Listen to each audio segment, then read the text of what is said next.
নমস্কাৰ বন্ধু বান্ধৱীসকল, পুনৰবাৰ স্বাগতম জনাইছোঁ আমাৰ এই ইউটিউব চেনেললৈ। বন্ধু বান্ধৱীসকল, GMCHৰ পুনৰকৈ চৰকাৰী চাকৰি খালী হৈছে।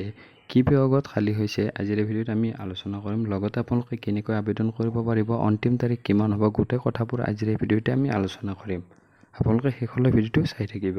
বন্ধু বান্ধৱীসকল, এইখন হ'ল নটিচ আৰু ইয়াত লিখা আছে GMCHৰ মাইক্ৰ'বায়'লজিৰ বিভাগত খালী হৈছে। যিসকলৰ কোৱালিফিকেশ্যন আছে সেইসকলে আবেদন কৰিব পাৰিব। লাষ্ট ডেট আৰু টাইমটো ইয়াত উল্লেখ কৰিছে 18 তাৰিখলৈকে লাষ্ট ডেট থাকিব 4টা বজালৈকে। আৰু যিসকল শ্বৰ্ট লিষ্টেড হ'ব সেইসকলক ইণ্টাৰভিউৰ বাবে মাতিব। GMCHৰ অফিচিয়েল ৱেবছাইটত আপোনালোকক আপলোড কৰিব শ্বৰ্ট লিষ্টেড কেণ্ডিডেটসকলৰ। আৰু 24 আগষ্টত লিষ্টখন আপলোড কৰিব। ইয়াত পষ্টটোৰ নাম লিখা আছে ফাৰ্মাচিষ্ট হ'ব, প্ৰতি মাহত 25,000কৈ দৰমহা হ'ব। ইয়াত কোৱালিফিকেশ্যন লিখাই আছে এজ লিমিটটো মিনিমাম আপোনালোকৰ 40তকৈ কম হ'ব লাগিব আৰু এছেঞ্চিয়েল কোৱালিফিকেশ্যন 12 বা ছায়েন্স হ'ব লাগিব। লগতে ডিপ্ল'মা ইন ফাৰ্মাচী লাগিব।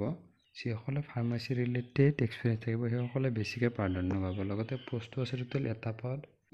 ইণ্টাৰভিউৰ তাৰিখটো ইয়াত উল্লেখ কৰিছে 31 আগষ্টত ইণ্টাৰভিউ হ'ব 10 বজাৰ পৰা। Department of microbiology, 5th floor, Narakasur শিল, গুৱাহাটী মেডিকেল কলেজ এণ্ড হস্পিটেলত। বন্ধু বান্ধৱীসকল, এইখনেই আছিল নটিচ। যদি আপোনালোকৰ ইয়াত কিবা কনফিউজন থাকে তেনেহ'লে আপোনালোকে তলত কমেণ্ট কৰি সুধিব বুলি আশা কৰিলোঁ।